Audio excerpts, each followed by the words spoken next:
Hello, this is Angela with Parker's Permaculture.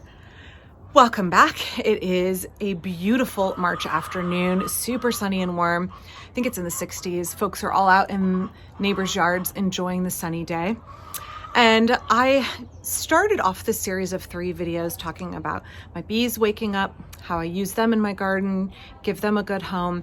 And the second video was about shifting my poultry through their poultry paddocks. They're over here. But now I want to talk about what you should and shouldn't be doing in your garden this time of year. Now, obviously, chores are going to change depending on your garden design and where you live, what climate zone you're in. I have seen folks here in the Pacific Northwest posting pretty often about how anxious they are to get out in the garden. Is it too early to start XYZ? Is it too early to put out my tomatoes? Heck yes, it is too early. Is it too early to get my annual veggie beds going? Well, here our last frost day, I think, is April 15th. It varies a little bit, from microclimate to microclimate.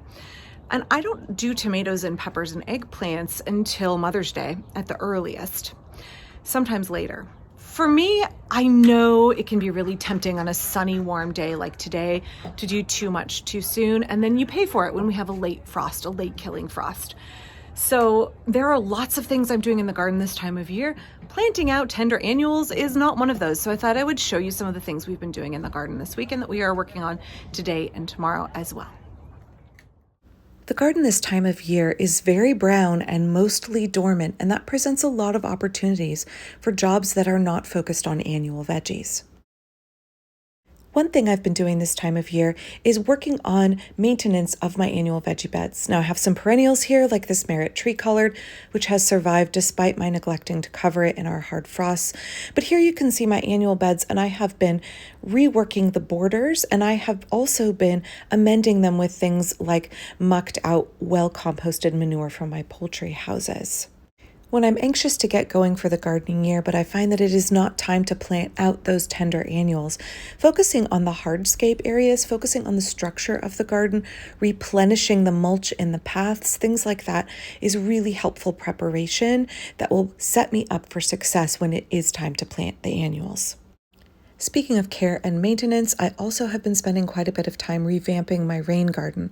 It's been many years since I replenished parts of this garden, and it needed some attention. Now, I do have a boy dog, and he has peed on and killed some plants in this part of the garden. So one of the things I've been focusing on is identifying which perennials were damaged or killed and then replacing them. I've put in a few poppies, and I've also put in some new echinacea divisions that I took from the front yard of my garden. It's always a bit of a mystery to me how gravel can get used up. After all, it doesn't break down, but I do know that gravity moves it downhill through the rain garden.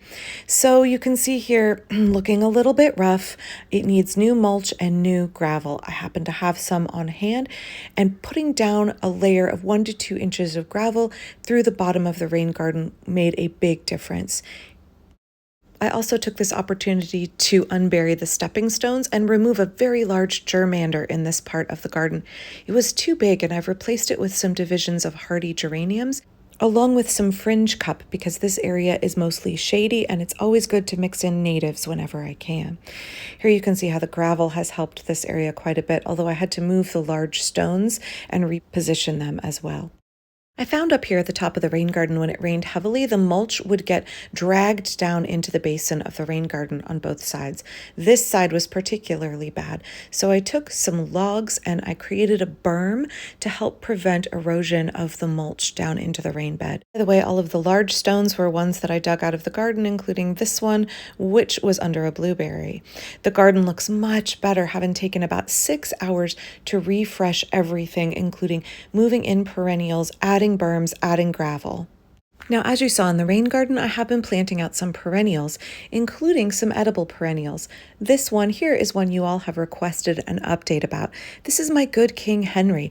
I took divisions of it last fall and stuck them in pots, hoping they might multiply. Didn't really pay much attention to them, and they've all done great over the winter. So now I am expanding my collection of Good King Henry in the garden. I find this is a spring green that my poultry really love and that we enjoy as well. So I want to multiply my patch. And I am planting those out along with columbine and other flowering perennials in a mixed bed. So thank you so much for watching. Please check out down below the ways that you can support the work of this channel, and do not forget to click like and subscribe. I have so much coming out over the next few weeks. I mean, obviously it's the time of year when we are all feeling that anticipation and wanting to get out and connect with the garden. And that's no different for me. I want to be outside as much as possible. I do have a surgery coming up in less than 2 weeks. And so I'm really cranking to get everything done that I long to do and that the weather will permit me to do while I am not down and out for a couple of weeks. So, but don't worry, I don't want you to worry. During those couple of weeks that I won't be able to do garden work, I will be pre-filming things. So I will still have lots of relevant garden and permaculture design and social permaculture material for you all. So don't worry, I haven't forgotten about you. I'll be back really soon. Thanks so much.